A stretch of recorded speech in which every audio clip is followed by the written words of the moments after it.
Uli dahil hapunan at na isipan ko magluto ng aking oyster mushroom. Ayan, kumuha ako ng dalawang bunga. Okay, dalawang protein bag ito.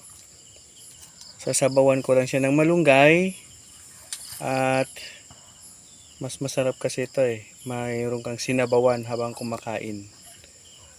Alright, sarap nito. Habang ako naman ay nagpapakulo ng aking pang-cultivate ng spawn ng oyster mushroom. Yan, sabay sila, double purpose. May saingan ka na, mayroon ka pang pinakulo.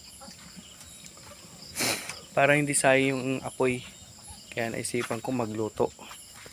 Yan, sinabawan. Alright. Ayan, niluto ko na. Ginisa mo na syempre. Gisado na may malunggay. Mushroom. Ayan. Kaninang umaga nakapag-adobo ko, ngayong hapon nag-harvest na ako. Akala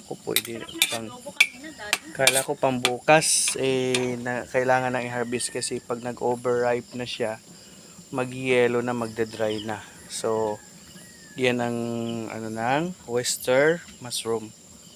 So ngayon, nagpakulo ako ng gagawin kong spoon. Eto.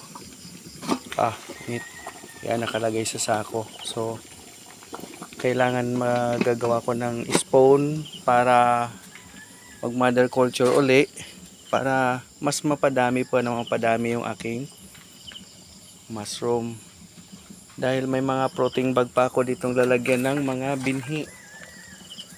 Eto, ayan yan. Dito ilalagay yung mga binhi. Alright.